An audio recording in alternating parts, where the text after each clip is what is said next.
Welcome to Three Mixed Baby Podcast. I have the honor today of talking with Dr. Jill Maron, who is the chief of pediatrics at Women's and Infant Hospital and a professor of pediatrics at Brown University. As a neonatologist, you have a lot of experience that has informed your sort of perspective about the application of DNA testing. I was just wondering whether a parent should DNA test their child, their donor-conceived child, at a young age in order to get more information about their genetics, especially if they've used an anonymous donor. Sure. So just to also give some background to your listeners and viewers of the podcast, I am also donor conceived, and I found out very late in my own life. I was the age of 46 before I knew that I was donor conceived. So obviously that shook my world to a great degree, particularly being a physician myself, being conceived from a physician and the deliberate practice that was so many years ago with targeted sperm donation from medical students and physicians. And then to find myself in this space where I was taking care of babies who very often were conceived either through egg sperm donation or other means of artificial reproductive technology. And my own research interests happened to be in genetics. So I was conducting a national genetics trial when I learned my own truth via 23andMe, that I was conceived in a way that I never had any knowledge of. I never knew my whole life that I was a donor-conceived individual. Yeah. So, yeah, I will say this gives me an extraordinarily somewhat very unique situation to be in the genetic space from a career standpoint in children, in babies, and what we're using these technologies for. And then in so many ways, I was one of the first genetic experiments, I felt like, as I learned about how I was conceived, where I was conceived, how my donor was selected in a very targeted manner, and came to learn much more about the practices half a century ago of what physicians were trying to do, and thought they knew best of how to do it. Yeah. So that frames my opinion. So it's a unique one. Talk about some of the practices that were done that is how you were also conceived by physicians in secrecy. So using fresh sperm. Yes. Yeah. And I think, that word paternalism was deliberate, and through my own processing of what happened to me, I've had to reconcile not just what happened to me, but what my very own profession did. And I take such great pride in being a doctor, but medicine has held some pretty deep, dark secrets. And this perhaps doesn't rise to some of the level of what we have done to other communities and other populations, but this concept that physicians could sit back and determine they knew best what was for families, they knew best what was for that child, and then provide no path forward or protections in place for that child, I really struggled with. That was something that I think helped shape my view of my opinion today about how careful I really believe we need to be with genetic testing of children, and really making sure we're doing everything we can to protect them in that process. Mm-hmm. And when you say protect them, what are we protecting them from? Just for those of us that just know very, very little about this. Sure. So I think, for most people, we think of genetic testing as these platforms, 23andMe, Ancestry.com. So you're going to pick up, where's my ancestry? Where have my, relatives come from? And then there's targeted genetic screening. So they're doing population-based screening, saying, do you have some variant in genes that we know may put you at risk for certain cancers, cardiovascular diseases, neurological diseases, and the hope is if you knew that information, you could then guide your medical care, potentially. What we know about even some of those variants, even a person with BRCA, it's never 100% you're going to get breast cancer. So Mhm. what I think it's really important for the audience to know is, in rare cases, if you have the variant, you will have the disease. But in far more, you can have the variant, and it's not 100% you're going to exhibit that disease. So there's that burden of living with this process of, but I may get breast cancer, I may get ovarian cancer, I may get Alzheimer's. And so there's a burden there.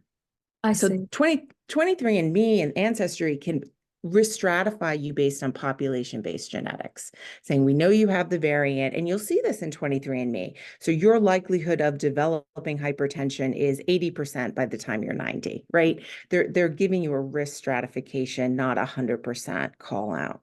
Mhm. But what a lot of people don't know is right now, especially in pediatrics, there is a huge push internationally to start using very comprehensive genomic screening practices at birth, with the hope that if we just start sequencing everyone born, we'll understand what they're at risk for, we may identify rare diseases, and we will impact care, save lives, and just, extend the lifespan. And that's a theoretical concept. Yeah. Um, but it carries with it enormous privacy risks, insurance risks, um, psychological risks to the child. Mhm. And so being in this space, I'm torn because I write papers about how powerful these tests can be, and I write papers about how we better be careful.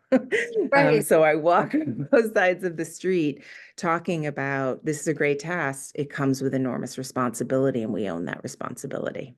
Yeah, it reminds me, it's kind of like AI, you know, Sure. Yes, it is. similar discussions around AI.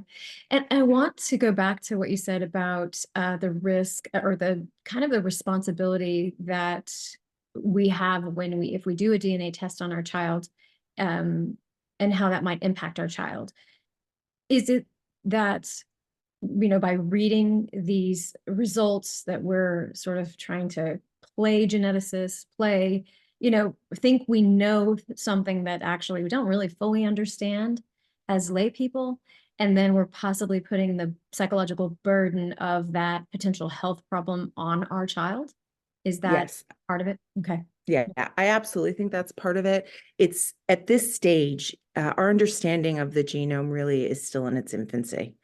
And we don't know exactly what so many of these variants mean.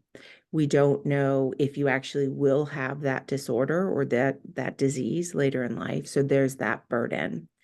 And, I've always taken the stance of if what you're really trying to do is identify adult onset diseases, then let them be an adult and choose to know. We even know in the adult population now, many people don't want to know that they may get X, Y, or Z later in life. It's not in their makeup to want to have that information. They may be anxiety driven. They may find that's not helpful. It may paralyze some people. So I think we have to also be respectful of that and talk about autonomy of the child in making a decision point around what they want to know about their DNA. Okay. And then what about in the case of parents who have used an anonymous donor and have really basic and possibly untrue, inaccurate information about their child's health from the donor's side?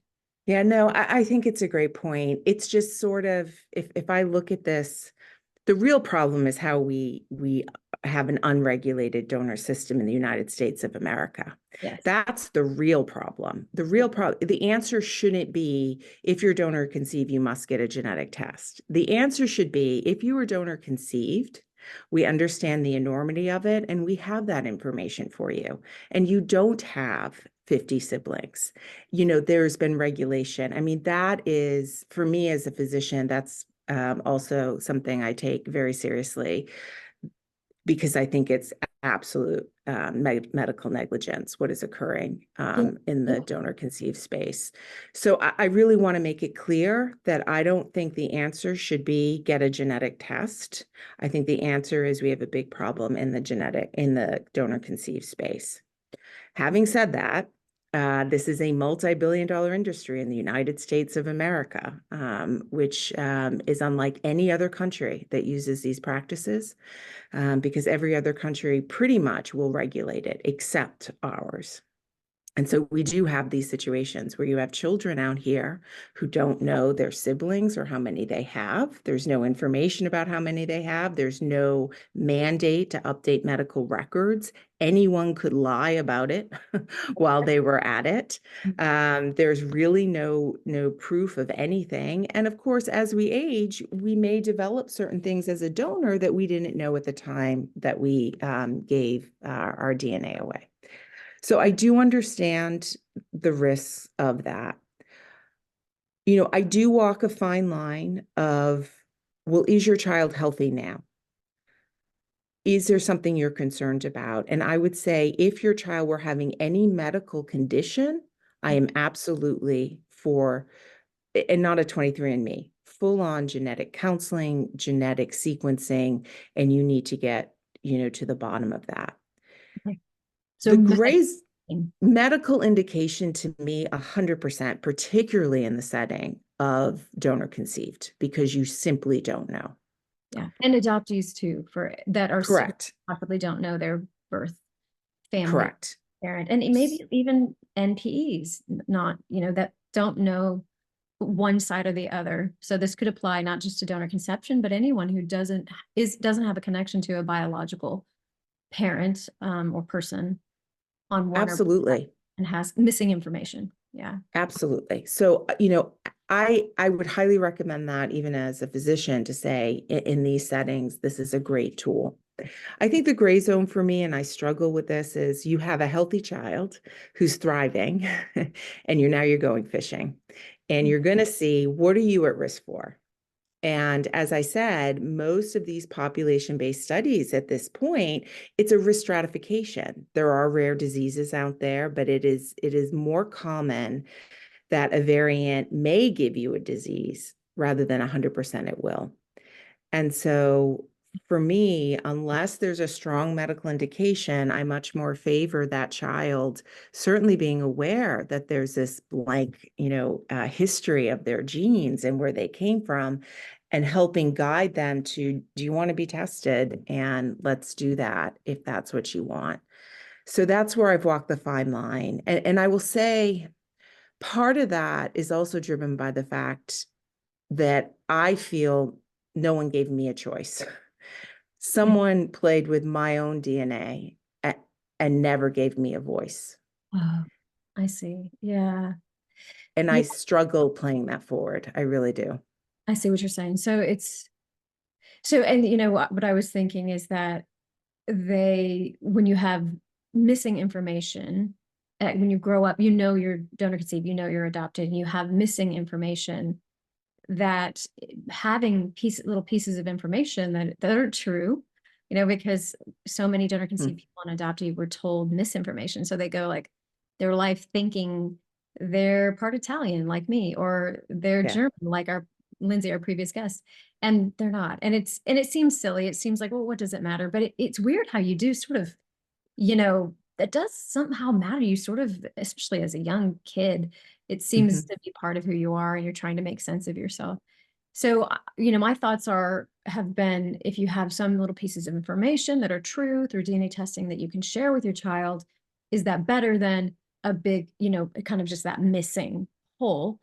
And I hear this is not an easy answer, because what you're saying is, but you feel like this was taken away from you, your genetics were played with, and you would like to make that decision and not have your parents have made that decision for you. Yeah. And I think, I want to be fair to the audience. That is absolutely, I am aware that that's a driving force for me. I very much feel that my voice, I was, very much wanted, very much loved, never ever protected. That's really how I feel. And, given my own profession and having gravitated towards genetics, towards pediatrics, I feel like someone along the line should have seen me and said, oh, she really should know this truth about herself because of the woman she became. That's really valuable to her. And again, it was just silence all those years, All those all years. those years. What broke the silence? And I think this is another point. I was on 23andMe, and Leslie brought this up in the last interview that you had with her. I grew up thinking I was almost 100% Italian, and I look at my blonde hair and my blue eyes, and my father was, maiden name Lamanna. My grandparents were born and raised in Italy. I took such great pride in being a blonde Italian.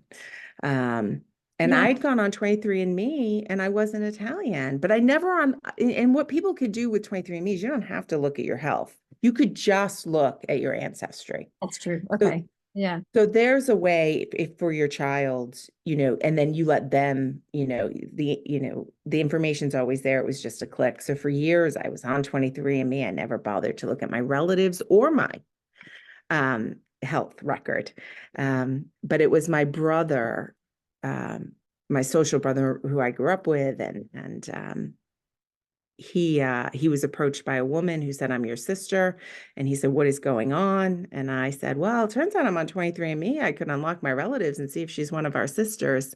And when I unlocked the relatives, I just had all of these siblings, but not his sister. And so then I knew that my parents had used a donor and they had used different donors for us. And you So knew we right were then. only half siblings.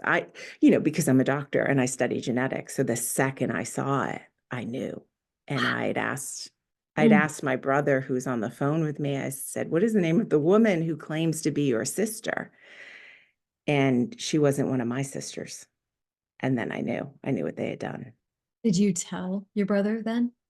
He was on the phone with me. So Yeah. you were uncovering this together. We were together. It was a rapid fire of events. I'm on the phone with him. I said, well, it's just a click away. I'll click my relatives. And then I saw sibling, sibling, sibling, sibling. And they weren't his siblings. He And has what, his own. oh my God. And what happened next? What did you do? And that moment, was a lot of people talk about the shock that hits right away, Sure. disorientation. Yeah. I think you are absolutely in shock, Mm. especially at 46. Um, and then there was a part of me that thought that's the piece that was missing. Mhm. There was a part of me that said, now it all makes sense. Yeah. And then there was the devastation of loss. And I think I had to go through a process of mourning who I thought I was. Yes. And I had to, unfortunately, my own father had passed away at that point 8 years prior. And I couldn't resolve anything with him. So that was also a big loss for me.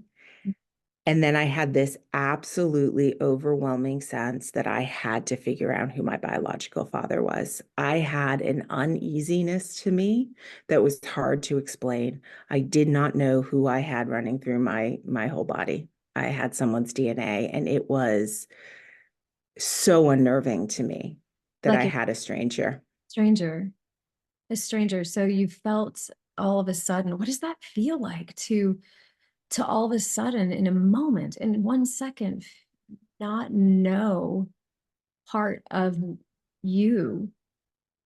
Yeah, Uh, it was so many it people was really hard. so many people dismiss it and say, oh, what's the big deal? Your dad's still your dad. It doesn't matter. You're still you. How can we help them to understand that if they've never experienced that? Yeah, I don't know how. I also think this whole process was so humbling for me. I mean, I've taken care of donor children before. You know, I- Wow. I've Oh, never given it the thought it deserved. And then that really made me reflect as a physician yeah, about the enormity of it. And I think in so many ways made me so much more protective of children that I'm charged with taking care of. yeah. Um, as a neonatologist, I know my patients can't communicate with me. I've chosen a field that these are just the innocent of the innocent. But, Mm, it goes back to Dr. Seuss has a famous quote. It says, a person is a person, no matter how small. And I have that in my office, and I remind myself every day of it. Our children are people. Our babies are individuals. They're an extension of us, but they're not us. that's right. Yeah. And they are, God willing, going to grow up and be free thinking and have their own personalities and have their own views of the world that, of course, we help shape. But you don't raise a child to be you, you raise them to be themselves and the best version of themselves. And so I really have become very, very protective of that. But not knowing who is running through me, I have to tell you, I woke up in almost a panic. And one of the very first things, besides confronting my mother that night, was I hired a genealogist. Okay. I said, I need to know now who this is. How quickly did you find him? I did find him. You did. How long did Um, it didn't take long. His weak link was his brother went on there. okay. And that was the weak link. And I knew, knowing enough about genetics, I even said to the genealogist, I said, it's this family, but I don't know who. Find out who. Because it was just, there were so many of them. And I was like, it's them, but I don't know who in that family it is.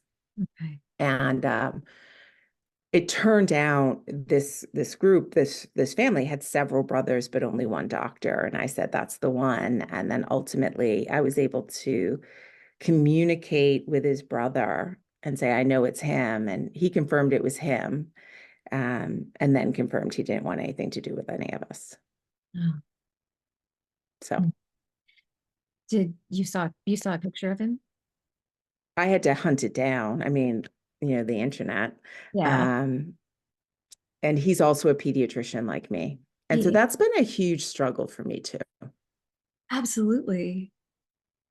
Mhm. Because I didn't come from a medical family at all. And I heard my whole life, why do you like medicine? Where'd you come from? What's going on?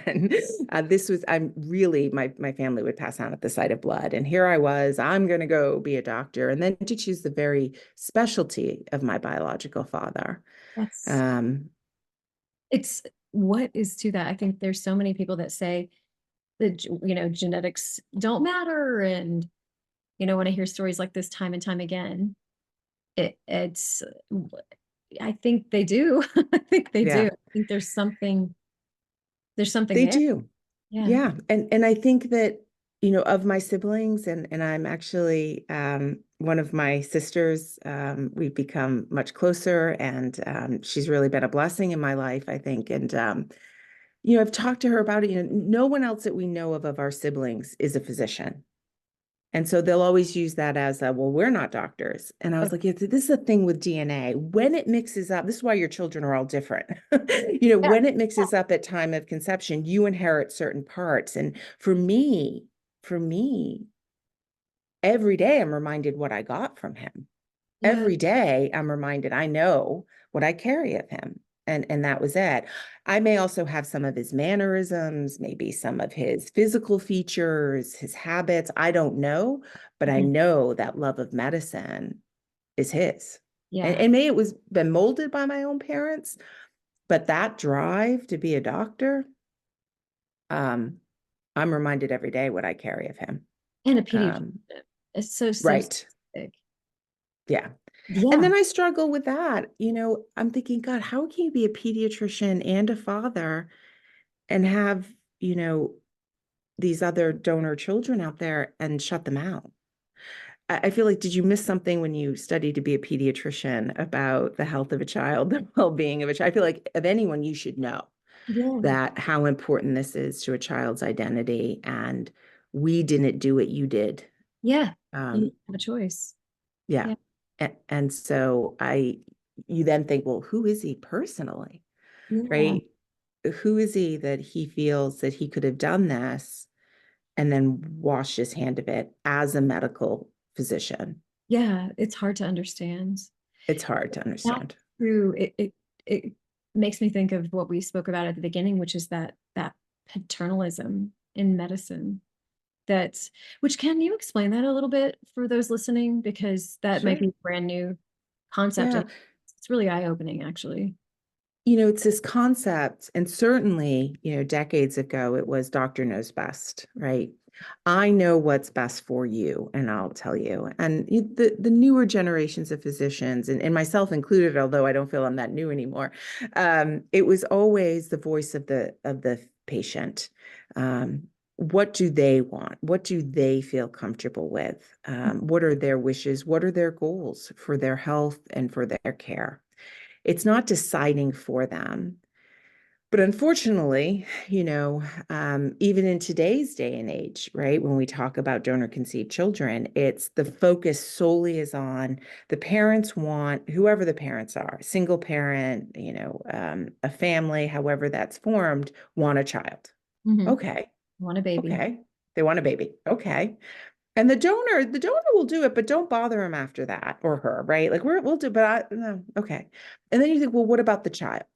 Hmm. What about the child? Hmm. And I would still say, who's thinking about that? Because I'm Yeah. not sure anyone is. Yeah, exactly. Exactly. I'm not sure anyone is. This is not And real so, for them yet. And also, this is money driven too. There's a lot of mhm, money and I think it's easy for people to forget the future, not think about the future. I talk to mhm, parents, prospective parents every day who are just thinking about now. And that's no right. fault of yours. It's just hard to not, how can you know what you don't know? Yeah. No one's Yeah. telling. And no one's telling them, and no one had the courage to play it forward. And when we have society now where we have what I would say my own generation hidden, the number of people that are starting because of these tests to realize that they were lied to, they were conceived in this manner. They have no idea how many siblings they have. There's 6 years between myself and my youngest sibling that I know of. I don't know. I literally have no idea, nor will I ever know how many siblings I have, right? That's an abyss that will never be answered. But So, why did any physician think that was okay? And why weren't records kept? And why wasn't that in my medical record? It is my medical record. And doctors, and I can call it out because I am one, they mm, know better than that. They know better than that and chose to do it anyway. And there's where your gross medical negligence is. And that really has to be addressed. So they made the decision that who cares how many siblings that child has? Who cares what their medical risk is? Who cares that I'm not going to say anything about a false medical history that I will allow them to tell over and over and over again? And I'm embarrassed for my profession for that. It's embarrassing that we continue to do that and fail to at any point see it from the lens of a child. yeah. I think my guess, I don't know if you've listened to the Inconceivable Truth podcast with Matt Katz. He uncovers that he was conceived with a donor, and he went and interviewed the fertility doctor at the Mhm, time that he mhm, was still around, and he asked him about these practices and mixing sperm and telling the parents that the donor sperm is going to help your husband's sperm. Just go home and have intercourse and don't speak about it again. And this doctor, and I can't remember his name, but he had basically convinced himself that this was okay and that there was nothing wrong with this. And even when the Matt found out that his biological father, in fact, wasn't a doctor at all, but was an actor. And the mhm. doctor had told him over and over, no, I only use medical students. And he went back to him and he said, listen, I found something different. The doctor still denied it and said that's just not possible. Yeah, And yeah. so I think there's a form, I think it's really psychological methods like denial and, sort of rationalization, maybe that's being done in some cases for because I know that there's got to be doctors out there. They're not bad people, right? They're I mean, not. yeah. No, they're not bad people. It's just this failure to play it forward. Yeah. It's failure to have the courage to do so. And in pediatrics, I often think, children are always last, right? They're always left behind. So this is a battle I fight constantly to advocate for the child. And, Yes. What I really want my professional colleagues to understand is that children are not things to have. They're human beings. And we have to treat them the way we would treat anyone else. And I want these technologies available for families who need them to conceive. That is not even in question. But what I want is responsible regulation of them, because no child should have 50 siblings. That's right. That is not an appropriate thing to do to a child. Yeah. And you have a responsibility when you do that and don't keep records and don't mandate that we'll regulate anything. Yeah. That type of thing is happening under medical watch. Yes. And it blows my mind that my colleagues in my profession continue to do so without really looking at it from that lens. Because I can tell you, and I don't know what your experience is, but you don't know how to process all those siblings. That's right. That's You right. you don't know what to do with it. Yeah. There's no construct that you can make it make sense. No, And you don't know, I think a lot of donor conceived people have shared that they struggle with what role am I supposed to have with this person? And I think there's right. an idea, some people will jump all in and go, they're my sibling, they're my sibling. And other people will be like, ah, they don't really feel like my sibling. They feel kind of like a stranger or like an acquaintance. So yeah, Sure. I think it's just hard to know what is the rule. And there is no rule. There is no rule. Everyone's individual and has to do what's right for them. But yeah, you're right. I mean, no one should have 50 siblings. No one should have 50 unknown siblings, because Correct. Correct. I've heard so many cases of accidental bump ins to half siblings or going to the same school, living on the same street, and they didn't know it. Which if you read, the articles put out by the ASRM, Yeah. not too long ago, they would say it's a rare chance that you would have donor siblings uh, meet or date each other, that would be rare. And I'm finding, just in talking to people, I don't think it's as rare as they think it would be. Right. Yeah.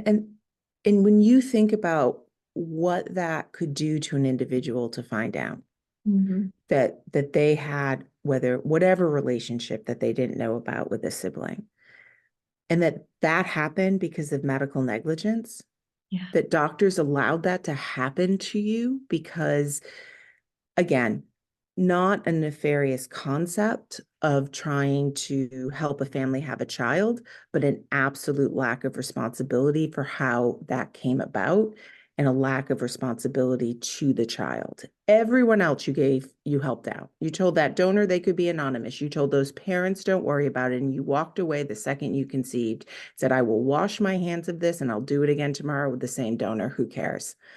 And no one said, but what about the child? Right. And you know what you said kind of goes full circle, because there was a story in CNN this year that came out about a donor conceived individual, Victoria, who found out recently that her boyfriend in high school was her half brother through a donor and did not know it. They had relations. It's devastating and horrifying. And Devastating. she was so brave to come forward. Sean Tipton, the ASRM, the spokesperson for the ASRM's answer to that was, just take a DNA. If you're donor conceived, take a DNA test. Mhm. And now we come full circle to our discussion about the implications of taking a DNA test. It's Yeah, not yeah. simple. It's not that. No, it's not that simple, and that should never be the answer. And No, terrible I answer. I know I read that article, and she was so brave to come out, but the response That from was that medical society, um, there are some people that should never be spokespeople, and he's one of yes. them. Yeah. Yes, absolutely. That was damaging, very damaging and dismissive. And back to what you're saying about how you're dealing with this in your profession, the children are thought of last. They aren't advocated for. Um, there's this dismissiveness around it. Like, we're the parents, we know best, we're in charge, they're kids, like they don't have agency. And I Mhm. couldn't agree with you more that they are people too. They are. And I'm speaking about after I'm speaking about after birth. This is not about, I just want to make it really clear. This is not about pro-life, pro-choice. This has nothing to, this is where you're talking about um, babies. So Yes, no, there's nothing about that here. yeah, I just This wanted is to, really just saying, if you use these technologies, you have an enormous responsibility. yeah, As a parent going in to receive DNA, you have an enormous responsibility. And as a donor, it's my opinion that you have to be accessible. You have to update your medical records, and you can only donate so many times. Done. And yeah, until we can really force that issue, and I hope via the child, I'm working, with my own academy, the Academy of Pediatrics, who to this day has never made a statement to protect these children. And I'm very much trying to change that moving forward, because they are our children. And this is not simply the domain of obstetrics or reproductive technology. It isn't. The product of this are children, and children fall under the AAP. And I really believe it's time that the Academy of Pediatrics takes a stance and say, we're not going to do this to our children anymore. You yeah, need to regulate this. yes, I love that. And just speaking to that, the implications that you see in your practice. You've worked with donor conceived children in your practice. You have seen misidentified paternity. Mhm. So you've seen this, and so this is sort of the, like you said, the looking ahead. This is to the anyone listening to this that might be in the profession on the reproductive side. Here's your look ahead.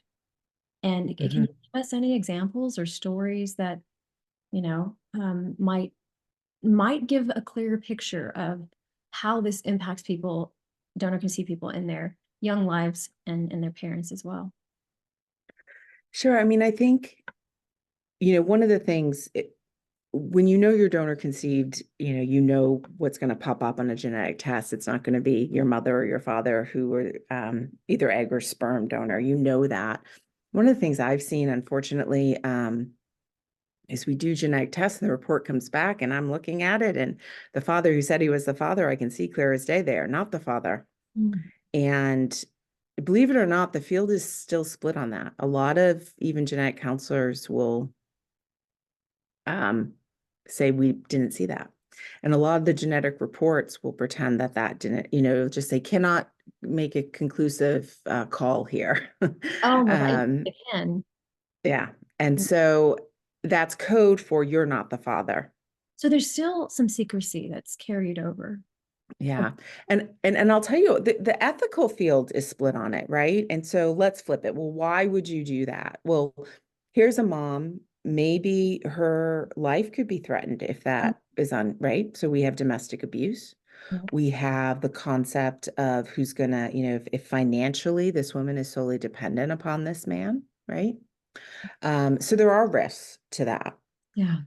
But what we have to acknowledge when we pretend we didn't see, Mhm. we are complicit in a false medical history of that child. Mhm. We have said, I know it's false. I'm not going to say anything that may have implications later in life, but I'm just going to let them lie to their caregivers about what their medical history is.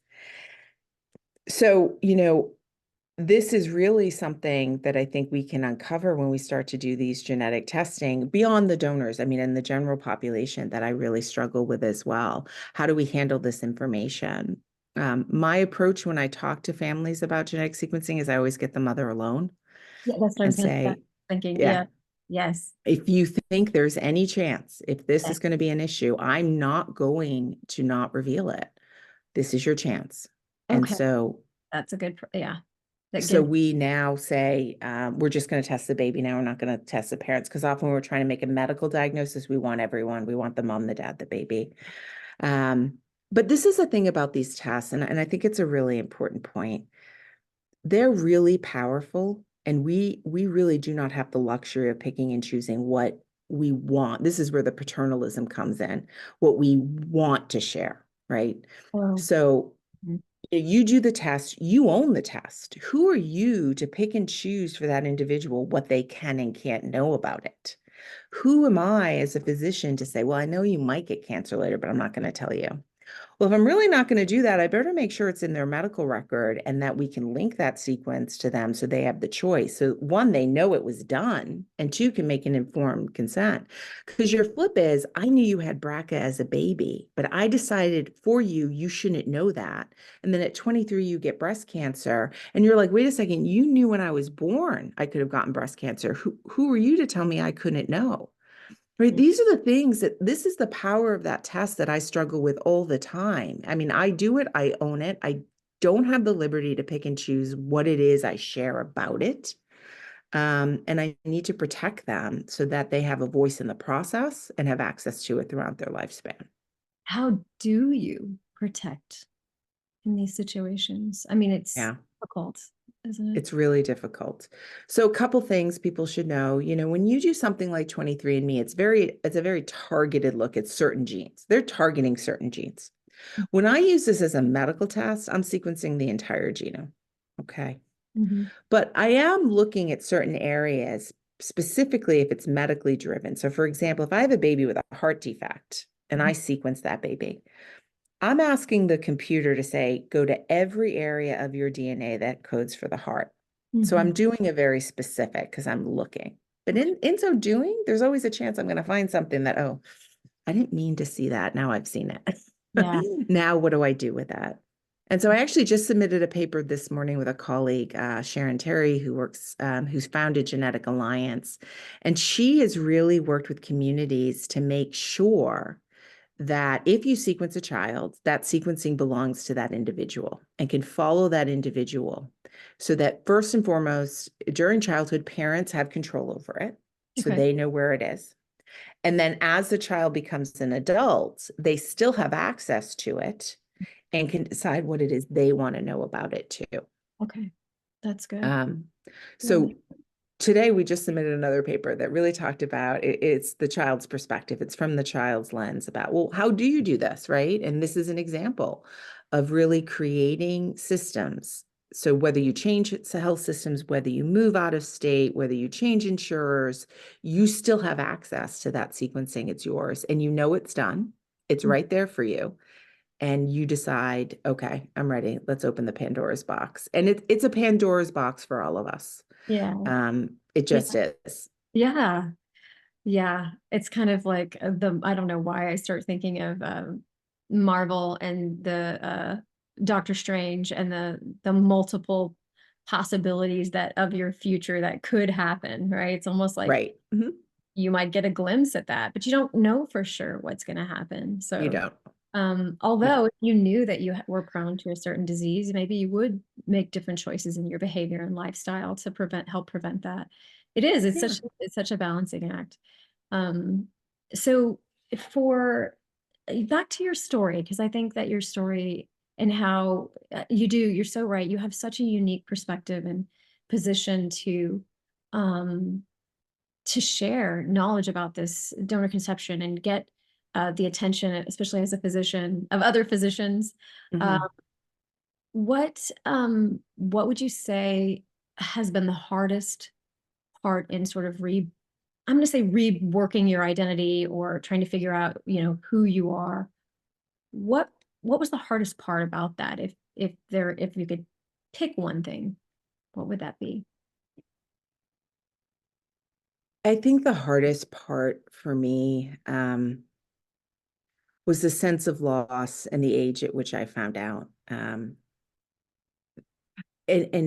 what that's done for me, having had my father passed away so many years before, to never have an opportunity to have a discussion about this with him and to really play over and over again some of the things he said to me, and they take on different meanings. Okay. And you don't want to replay history, but I do a lot. Mm. And that was really hard for me. It was really hard to come to grips with the fact that I don't have a full sibling. I only have half siblings. That was really difficult for me to do. Um, I think one of the greatest opportunities though for me was to really take um, take up space in the advocacy world for this, to sort of use my unique voice as a pediatrician, as a neonatologist, as a researcher, and as a donor conceived individual to say, we need to do better. This is not okay. We need to protect our children, and we need to make these practices responsible and safe to all, not some. And our children are at the center of that, and we are not protecting them. The trauma that I went through, the trauma that others are still going through right now. And to think for me that my profession did it, and I know I've said this has been very hard for me. This is, I don't know why we didn't see it, Mm-hmm. but we need to see it now. And I need to put it in their face now Yeah. because, because I'm traumatized every time a new sibling comes up. I live it over again. You live it over. Um, Yeah. I live it over again. I am traumatized, and it'll never end because I don't know how many siblings I have. And every time another one shows up at 23andMe, I just had a new sibling in the last couple of months. Yeah. And it's all traumatizing in the sense, even down to which one of us siblings are going to tell her our biological father wants nothing to do with us, Yeah. right? Who's Yeah. breaking that? We sort of divide and conquer. We do it in stages. Okay, she just found out. Who's telling her what we know? Who's Yeah. telling her that he doesn't want anything to do with us? Who's telling, because it's so overwhelming, and we're all middle-aged. Yeah. None of us are young. And Yeah. so our worlds are turned upside down. Absolutely. I I've worked with donor conceived adults at this stage who find out, and I've heard them say, like, what could have been? There's that, what might have been different if I had known? Mhm. Maybe lost potential even for some. Yeah. Mhm. I, I never know. Sometimes I oscillate in my head. If I knew he was a doctor, would that have put an enormous amount of pressure on me to become a doctor, right? Like, I worry about that. Like, if you find out as a teenager and you're trying to figure out who you are, would I have, maybe something would have happened where I would have changed career paths. So I think about that a lot. I was pretty set in who I was when I found out at 46. Mhm. And it really was just the sense of loss of who you thought you were rather than being, I was married with my own kids and, had my career. But I know I needed help. I know I didn't get it. And I know I've been left to pick up the pieces and deal with the consequences of it. And I think that's what I want to avoid for our children, because as much as a family wants a child, that child should never be asked to bear the burden of it. Yes. And I think that if you enter that clinic to do this, you have such a responsibility to that child to help him or her. You just do. And everyone does. That doctor has to make sure that information's in his or her medical record, that we've kept good records for them.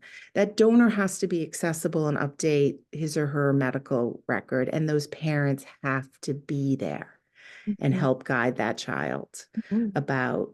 And it's never really about love. This isn't about love. And your guest before me talked about this. That isn't what this is about. Right. But it shakes you to your core when you realize that this has happened to you and you had no one helping you through that process. No one. It's just here, yeah, and get over it.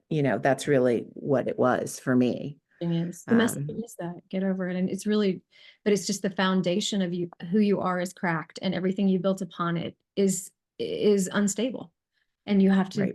do this sort of rework. And um it's I don't think we even have a good good programs to help people through that.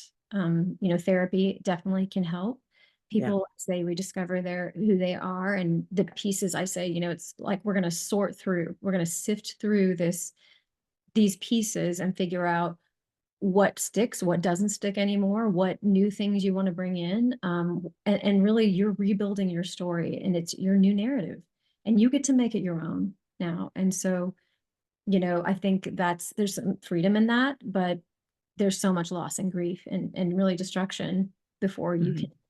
can, get to that place where you can put it all back together again. Um, Yeah. and I think that I remember just being an adoptee, a lot of times I would have this feeling of not knowing who I was. And a lot of times it would feel like an unraveling. And I remember Mhm. thinking, I have a lot of resiliency because I remember my visualization for that was I was pulling myself back together. And, I was literally could have this picture of myself doing that. And so I think that again, it's conceptual. It's hard to know like what are the steps? How do we what is step 1 through 10 that we can need to do? It's just not like that. Right. It's that simple. It's much more No. complex. But I would say therapy for sure is a great way to help people do it. Do you have any recommendations having gone through it? No, I mean therapy, I never had therapy before. And I actually, it was my husband who really helped guide me here because I was sad. I had such a sadness about me. And, he was really like, you need to talk to someone. And in my head, I just kept thinking, but something sad happened to me. So I should feel sad. Like sad's an emotion and I should be allowed to feel it. And something really sad happened. So it's okay. And it wasn't until, he's like, just go talk to someone. And that was very, very helpful for me. And then knowing yourself, you alluded to it earlier, and you've had many guests on Donor Conceived. We all have a different take. All of it's normal. It is what Yeah. we feel. And even my own brother and I, very different takes on this. And so it is what it is. And then find what's going to help you get better. And for me, no doubt, my passion has been, okay, we can't let this go on. This is not right to do to a child. And I need to figure out how we're going to guide this because, these stories that CNN's reporting on, these other stories of all of us coming out and being traumatized, the Yeah. community has to listen. We are the patients, you Mm. know. I am a patient and I'm telling you to knock it off. Yeah. Knock it off. It's not okay. And I agree. And I would say there are alternatives to anonymous donation or unknown non-identified Hmm. sperm donation. There are programs out there now that are they're connect, I'm counseling. I'm doing these sessions, a lot of them where the recipient parent and the donor, they're meeting each other before conception. And it's very intentional. And the donor's intention is to share medical updates every year with the family, and to stay in contact. So that's through Seed Scout, which Hmm. is a program that has started, I think about 2 years ago. And we need more programs like that. We do. We do. Yeah. And I think they set the example of how this can be done responsibly. Right. And and it is uncomfortable, right? A lot of that's uncomfortable, but this is what needs to be done. You have to understand the enormity. It's like I want people to be uncomfortable because that means they're ready to do it. That's right. But if you walk in and just think, well, I'll use it and I'm going to pretend I didn't. No, that's not a thing. Or if I think I'll just donate 50 times, that shouldn't be a thing either, right? I mean, you have to get uncomfortable and be able to say, yes, this is for me, and I'm going to be there and I'm going to put the child first. Yeah. Um, Yeah. so we have to have those hard conversations, and that's how we'll know you're in the right spot to be doing this and participating in this. Yeah. I would say to anyone listening out there, if you have any questions from today's episode, because we covered some really good stuff. Thank you so much. No, Dr. thanks for having me, Jana. Wow, amazing. And so I imagine we're going to have a lot of questions. So I will, you can, reach out to me on social media. You can email me, Jana@janarupnow.com. And I talk with Dr. Maron a lot. So we stay in touch so I can pose these questions and we can explore. I think the more we can help parents out there to make the right decisions for their child, that we can start there, and then parents can then start demanding that this be done properly, whether they're conceiving and going out to for the first time to use a donor, or they're in the pediatrician's office, trying to make the right decision for their child's health. So what we didn't cover today, maybe for another episode, is the testing that's done, the genetic testing that's done prior to conception on Mhm. donors, on parents, and kind of decisions they're making also on embryos as well. So, but we'll save that for another day Yeah, because another that's a another whole big thing. topic out there. That's right. Yeah, That's right. that might be a little too much for one episode. So, Yeah. is there anything you'd like to leave everyone with? No, I mean, I think I pretty much covered it. I am a big proponent of child first. I think when we do that, it's really for the best. And, again, to be clear, we should have donors. We need to regulate it so that we are always thinking about having the courage to play it down the line. So when you're 50, you're okay. And Yeah, you're not worried about how many siblings you have. yeah, yeah, exactly. Well, I will end it on that. And thanks again for being here. Thanks, Jana. It was a pleasure. I really appreciated it.